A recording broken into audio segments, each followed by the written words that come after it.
இங்கே என்ன தேடிக்கொண்டிருக்கிறாய்? என்னுடைய மான் இந்த வழி அதை தேடிக்கொண்டிருக்கிறேன். மானா? சரி, அப்படி தேட வேண்டியதானே, இங்கே ஏன் வந்து தேடி? என்னுடைய மான் இங்குதான் வந்தது. இங்கா? ஆமாம். அடி சேடி, நீ பார்த்தாயா ஏதாவது மானை? இல்லையே. இல்லையே, இங்கே மான் வரவில்லையே. என்னுடைய மான் இங்குதான் வந்தது. கால் தாரை இருக்கிறது பாருங்க. கால் தாரை இருக்கிறதா? என் கண்ணுக்கு தெரியவில்லை. சரி, போகட்டும். உன் மானுக்கு ஏதாவது அடையாளம் உண்டா? நிறைய அடையாளங்கள் உண்டு. என்னுடைய மானுக்கு காதிலே கம்பல் மாட்டி இருக்கும், இடுப்பிலே தங்க ஒட்டியானம் இருக்கும், கையிலே கவனம் இருக்கும், ஆளோளம் என்று பாட்டசைக்கும் நாரதரை தூதுவிட்ட மான், நம்பிராஜன் குறுக்குளத்தில் கண்டெடுத்த மான். இப்படிப்பட்ட என்னுடைய மானை தேடி கண்டுபிடித்து தர வேண்டும். என்னடா கொடுமை! மான் கம்மல் அணியுமா? மான் ஒட்டியானம் அணியுமா? நீ அப்படி பார்த்தாயா? இல்லை. எல்லோரும் தேடும் மான், நாலு கால் உள்ள மான், நான் தேடி வந்த மான், இருகாலே உள்ள மான். ஊருண்டு பேருண்டு, தேடி பெண்கள் துணையும் உண்டு.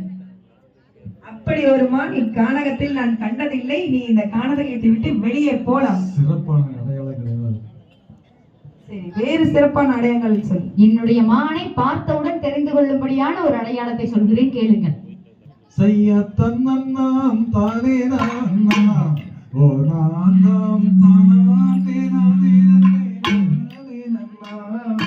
நானே நன்னாம் செய்ய தன்னன்னாம் நன்னே நானாம் ஓ நானாம் நானே நானே நன்னே நானே நன்னாம் நானே நன்னாம் செய்ய தேனே பெண்ணே நானே நான் தேனே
சிறந்த வடிவுடையம்மா அந்த மான் செந்தீனை புணந்தாடியிலே கண்டெடுத்தம்மா